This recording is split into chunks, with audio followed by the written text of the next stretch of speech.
इथल्या गार वाऱ्यांमुळे आणि निसर्गाच्या सहवासामुळे पाणबुडीसारख्या दिसणाऱ्या या गडावर एक वेगळीच प्रसन्नता अनुभवायला मिळते. छत्रपती शिवरायांनी छोट्या गडांनाही संरक्षणाच्या दृष्टीने भक्कम केलं. हा गड हे त्याचंच एक उत्तम उदाहरण. आजची भ्रमंती कोथळी गडावर.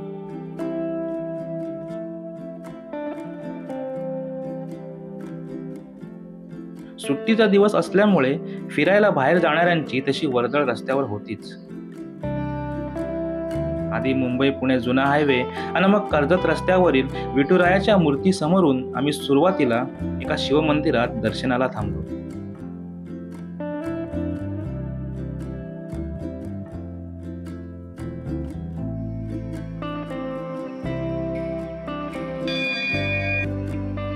छोटेखानी पण नव्याने बांधलेल्या या मंदिरात दर्शन घेत आम्ही गडाकडे मार्गस्थ झालो.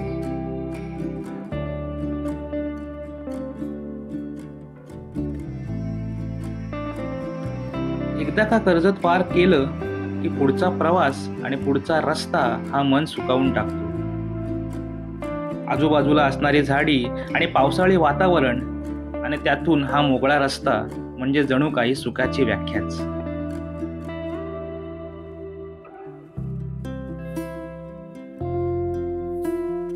पक्क्या डांबरी रस्त्यानंतर आंबिवली गावापासून चालू होणारा खडतर रस्ता पार करून आम्ही कोथळी गडाचे लांबून दर्शन घेतले.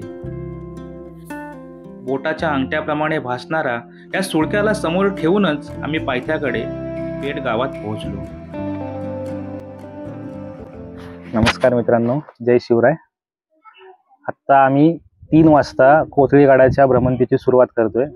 खूप उशीर झाला आम्हाला इकडे येण्यासाठी आणि खालपासून इथपर्यंत येण्याचा जो रस्ता होता तो अतिशय खराब होता.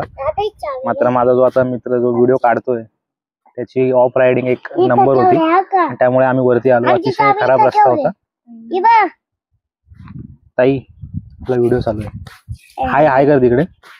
हाय कर. नाव सांग, तुझं नाव काय? आराध्या. तुझं बाबू? अरुण. तुझं? लकी. लकी नाव आहे तुझं? एक नंबर. तर आता आम्ही या पेठ गावातून किल्ल्याच्या भ्रमंतीची सुरुवात करतोय. माहित नाही आता हे मुलं तर सांगतायत तुम्ही अर्ध्या तासात वरती चढाल, पण त्यांची कॅपॅसिटी आमची कॅपॅसिटी आम्हाला माहिती आहे. बघूया, आम्ही तरी लवकरात लवकर वरती जाण्याचा प्रयत्न करू. 3 वाजता चालू करतोय आम्ही किल्ल्याची भ्रमंती. हळूहळू आपण सगळ्या गोष्टी बघूयात. चला भेटूया हळूहळू वरती. साधारण 2100 फूट उंचीवर वसलेल्या कर्जत पासून 23 किलोमीटर व मुंबई पुण्याहून 100 किलोमीटर पेक्षा कमी अंतरावर हा गड आहे.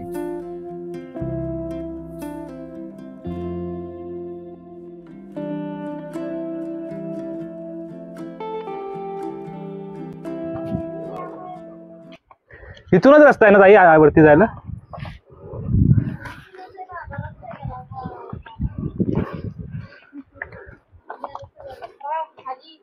हे आता दरड कोसळले का? खाली पण गेली? अरे बापरे. तुटले? हा, ते काय तुटलेली त्यावरती पूर्ण. अरे बापरे.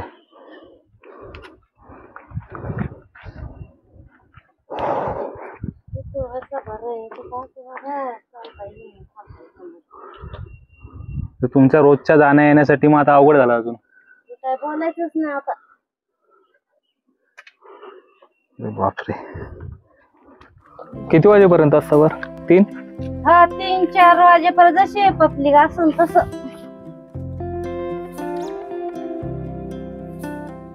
रेल्वे स्टेशन कोणतं इथलं? नेरळ वरून. नेरळ वरून किती तासाचं? हा,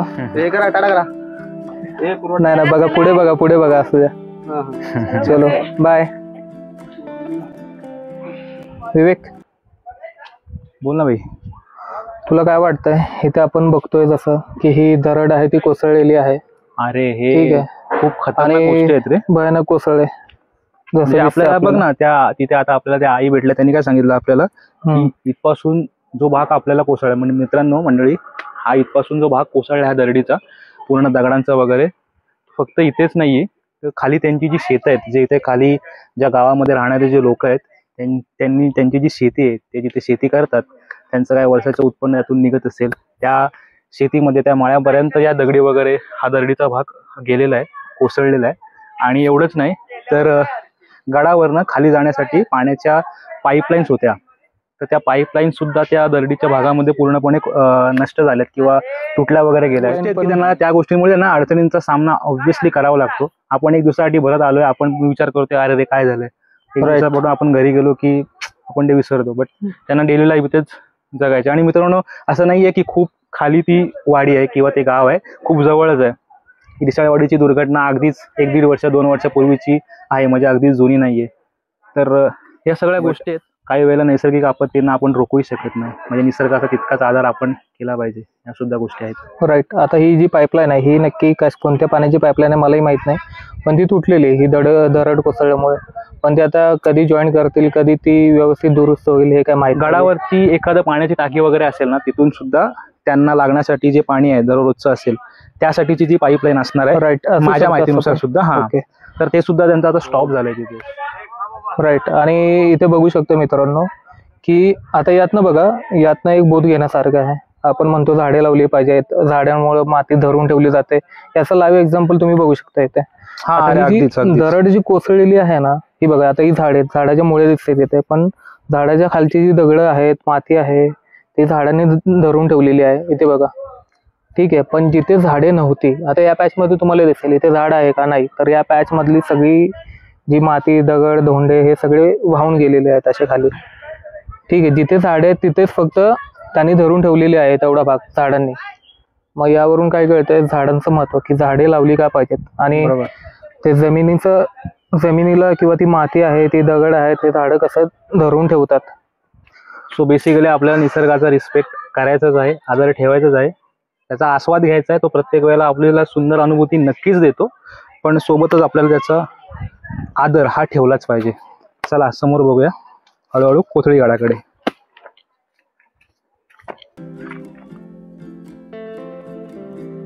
आपण आलोय महादरवाजाजवळ, दाखवतो तुम्हाला. हे बघा, हा इथे महादरवाजा आहे.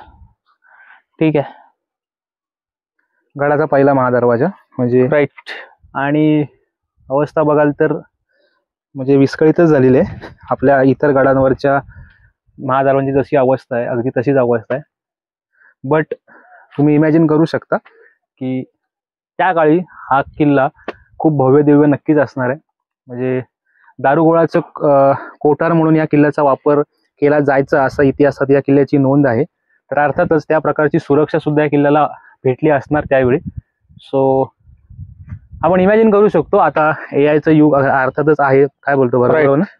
सो आता हे विस्कळीत झालेले दगड मात्र शेवटचे श्वास मोजत आहेत. हे मात्र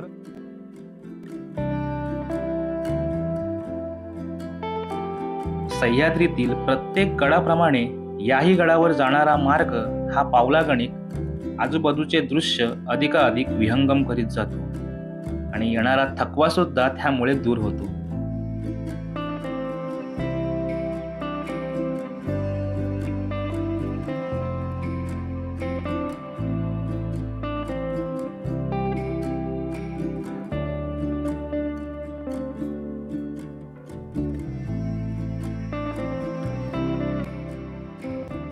तर आत्ता आम्ही ज्या ठिकाणी बसलोय ना, ते तुम्हाला मागे दिसत असेल, या गडाचा बुरुज, तो शेवटचा वरचा टप्पा आहे आपण म्हणतो ते.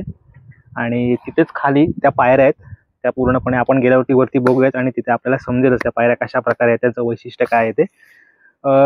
गडाचा माथा अतिशय आटोपशीर आहे आणि चढायला सुद्धा खूप वेळ लागत नाही जर आपल्या गाड्या त्या गावापर्यंत आल्या तर. आता आजूबाजूला छान असं वातावरण आहे आणि पावसाळ्याचे दिवस जरी असले तरी आजूबाजूला धुकं वगैरे एवढं नाहीये, आपल्याला प्रदेश दिसतोय आजूबाजूचा. तसं इतिहासात डोकावलं तर हर हर महादेवच्या गर्जना, तोफांचा आवाज, तलवारींचा खणखणाट आणि दुर्दैवाने शेकडो मावळ्यांचं बलिदान हे या गडाने पाहिलं आहे.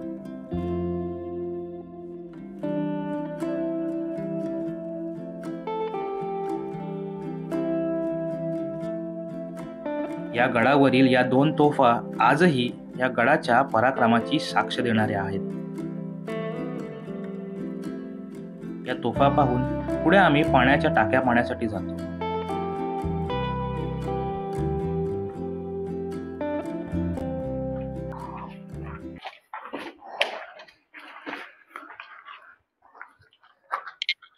मंडळी, तुम्ही बघितलं ना, तर तुम्ही पहिल्या काळात जर गेलात, म्हणजे अजून पावसाळा सुरू नाही झाला, मात्र म्हणजे आत्ताच उन्हाळा संपला असं म्हणू शकतो आपण, आणि पाण्याचा स्तर बघा, पाण्याची पातळी बघा. म्हणजे ही आतापर्यंत आम्ही बघितली तिसरी पाण्याची टाकी होती, आणि पाण्याची पातळी अजूनही इतकी व्यवस्थित आहे की खूप साऱ्या जणांना ते पाणी पुरेल इतके आहे.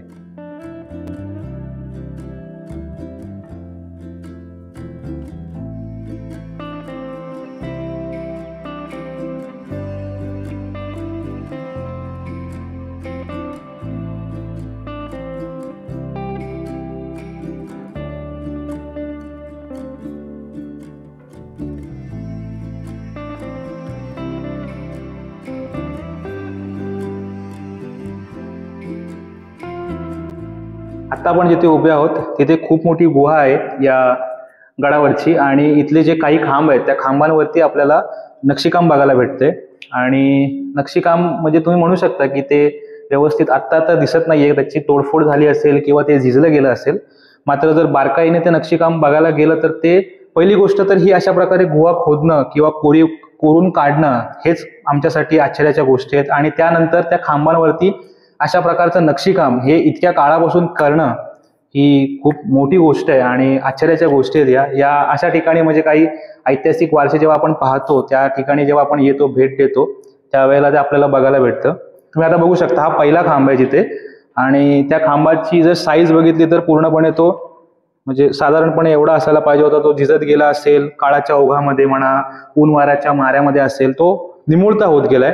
आता छोटासा भाग असेल, या ठिकाणी त्या मूर्ती असतील. आता आपण त्या मूर्ती ओळखू शकत नाही की त्या नेमक्या कुठल्या देवतेच्या असतील किंवा अन्य कुठल्याही शूरवीरांच्या असतील. ज्या कोरल्या असतील त्या आपल्याला ओळखता येत नाहीयेत. हा दुसरा खांब आहे. आता बघा, हा माझ्या मते हा पहिल्या खांबाचा तुटलेला भाग असेल जो इथे ठेवून दिलेला आहे. हे अशा ठिकाणी मध्यभागावरती काही नक्षीकाम कोरलंय, वरती सुद्धा नक्षीकाम कोरलेलं आहे. आणि हे बघा, आपल्याला आता ह्याचे चिरे बघायला पडलेले बघायला आपण बघू शकतो. इथे प्रॉपर इथे अशा चिरे म्हणजे आपण भेगा पडलेले आहेत आणि काळाच्या ओघात हेही नष्ट होणार आहे, ते निघून जाणार आहे.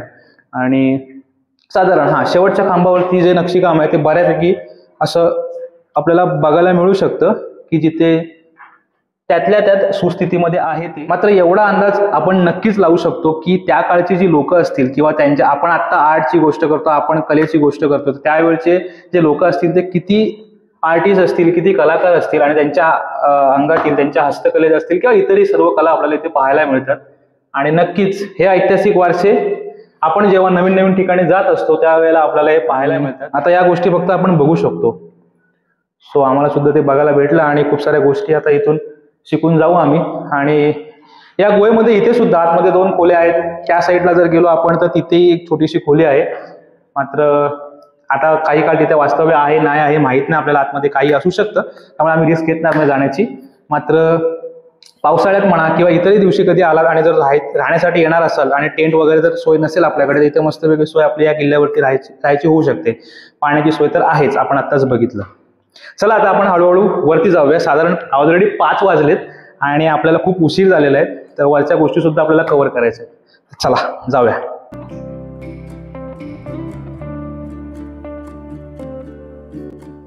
कोथळी गडाचं सगळ्यात मोठं वैशिष्ट्य म्हणजे काय, तर त्या कोथळी गडाच्या पायऱ्या, या खडकामध्ये कोरून ठेवलेल्या ज्या पायऱ्या आहेत, त्या खोदून ठेवलेल्या पायऱ्याच्या मार्गाने जाता आपण वरती जाणार आहोत. तर त्या पायऱ्यांचा मार्ग आहे तो इथून सुरुवात होतो. म्हणजे आपण ज्या गुहा बघितल्या त्या गुहांमध्ये आपण वर्णन केलंच की कशा प्रकारे कोरीव काम त्या काळच्या लोकांनी केलं होतं. आणि आता सुद्धा वरती जाण्यासाठी खालून आपण पायऱ्या खोदलेल्या आहेत. आणि अशा प्रकारे खूप रेअरली, म्हणजे महाराष्ट्रात खूप रेअरली, माझ्या मते नसेलही कुठल्या ठिकाणी, कोथळी गडाचं हेच वैशिष्ट्य आहे. आणि ते वैशिष्ट्य आता आपण पाहूया. चला.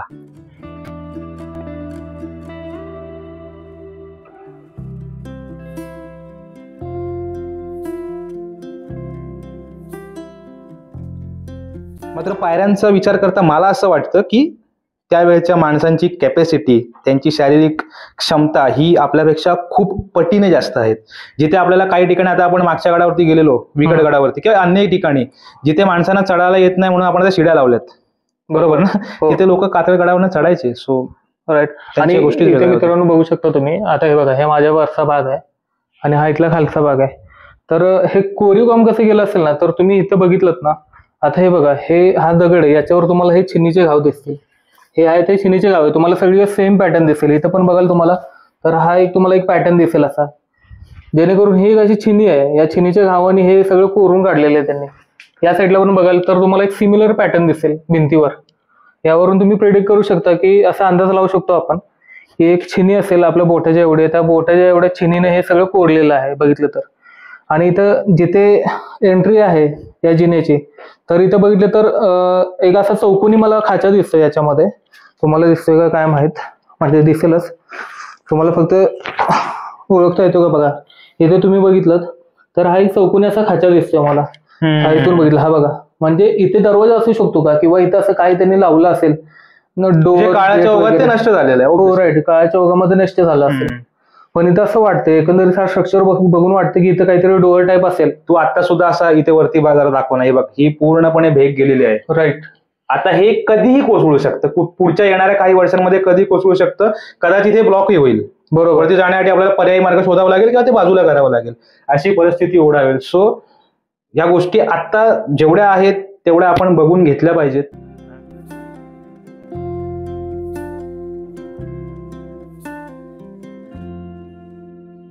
मनुष्याच्या कला निर्मितीचा आस्वाद आणि अनुभव घेत आम्ही गडाच्या माथ्यावर जाण्याची वाट पकडतो. ट्रेकच्या वाटेवर जर ढग विरळ झालेच, तर भीमाशंकर, ढाकबहेरी, राजमाची, माथेरानसारख्या शिखरांचे विहंगम दृश्य आपल्या नजरेस पडते. 360 अंशामध्ये पाहायला मिळणारे हे दृश्य फार थोड्या गडांवरच पाहायला मिळते.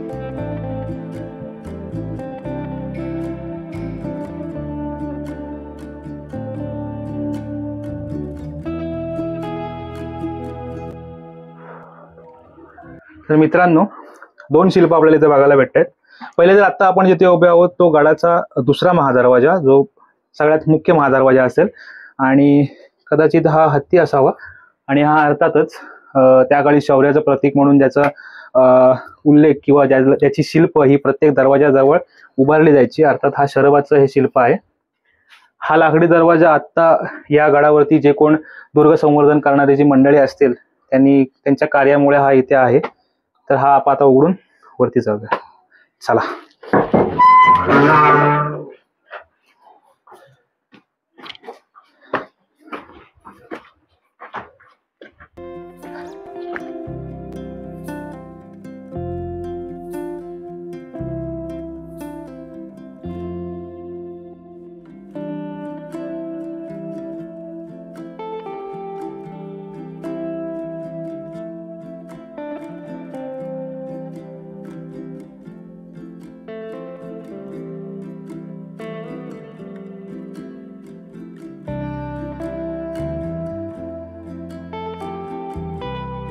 गडाच्या शेवटच्या टप्प्यात आम्ही आणलेला सुकामेवा खात या भ्रमंतीच्या शेवटाकडे जातो.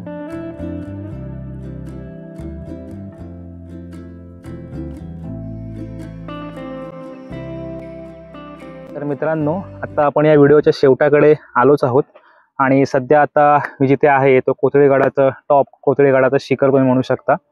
आणि आतापर्यंत ज्या काही गोष्टी किल्ल्यावरती आपल्याला पाहायला भेटल्या, ज्या काही ऐतिहासिक गोष्टी होत्या, गुहा असेल, मंदिर असेल किंवा अन्य गोष्टी जेवढ्या मी तुम्हाला दाखवल्या, त्याच्यामध्ये सजेशन्स मागितले किंवा काही गोष्टी मी सांगत होतो त्यावेळेला काही वेळेला असं असतं की ती गोष्ट चुकीची असते किंवा माहीत नसतं. त्यामुळे अनावधानाने चुकीची गोष्ट कदाचित तुमच्यापर्यंत गेली असेल तर ती करेक्ट करा. तर ते सजेशन्स तुम्हाला मी नक्कीच सांगेन की त्या गोष्टी आम्हाला माहीत नाही त्या सांगा, ज्या गोष्टी तुम्हाला पटल्या त्याही कळवा. व्हिडिओ कसा वाटला ते आवर्जून सांगा. आता मी जिथे उभा आहे तिथे पाठीमागे पवनचक्क्या दिसतात का नाही मला माहित नाही तुम्हाला, पण सुंदर असा नजारा आजूबाजूला मस्तपैकी छान झालेला आहे. धुकं सुद्धा समोर आहे, आधीमध्ये जाते धुकं येतंय. सो खूप छान वाटतंय. खूप उशिराने केलेली ही भ्रमंती होती. 3 वाजता साधारण आम्ही या कोथळीगडाला सर करायला सुरुवात केली आणि आता साधारण 6 वाजले, 6 वाजून गेलेत ऑलमोस्ट. तर संध्याकाळ झालेलं आहे, आम्हाला आता खाली उतरायचे, परत उशीर होईल आणि काळोख सुद्धा होईलच, त्यामुळे आता हळूहळू आम्ही खाली उतरायला गड उतरायला घेऊच. तुम्हाला एक विनंती करावीशी वाटते की जर व्हिडिओ आवडला असेल तर लाईक करालच, किंवा पण त्यापेक्षा हे नक्की सांगेन की अशा प्रकारचे जे व्हिडिओ असतात, ज्या व्हिडिओने तुम्ही शेअर केल्यामुळे नवीन लोकांपर्यंत जेव्हा ते पोहोचतात त्यावेळेला आमचं प्रोत्साहन वाढतं. अशा प्रकारचे व्हिडिओ पण पुन्हा पुन्हा नव्याने बनवायची जे प्रोत्साहन असतं ते भेटत असतं. त्यामुळे व्हिडिओ नक्की शेअर करा तुमच्या मित्रांपर्यंत, तुमच्या अन्य लोकांपर्यंत, नातेवाईकांपर्यंत, जेणेकरून आम्ही सुद्धा अशा प्रकारचे नवनवीन व्हिडिओ फक्त गडांचेच नाही तर महाराष्ट्रामध्ये असतील, आपल्या आजूबाजूला असतील, काही ऐतिहासिक मंदिरं सुद्धा आहेत, ती तुम्हाला या चॅनलवरती आम्ही दाखवण्याचा नक्की प्रयत्न करू, ऐतिहासिक गोष्टी तुम्हाला सांगण्याचा नक्की प्रयत्न करू. तर व्हिडिओ आवडला असेल तर नक्की लाईक करा आणि आपल्या वाचन भ्रमंती चॅनलला सबस्क्राईब करा आणि तुमच्या मित्रांपर्यंत शेअर करा. धन्यवाद. जय शिवराय. हा सह्याद्री नुसता डोंगर नसून अनुभव आहे. नजरेतील हिरवे गालीचे, आबाळातून पडणारे पावसाचे थेंब आणि धुक्याच्या मिठीत हरवलेली वाट घेऊन पुन्हा भेटूया एका नवीन व्हिडिओमध्ये.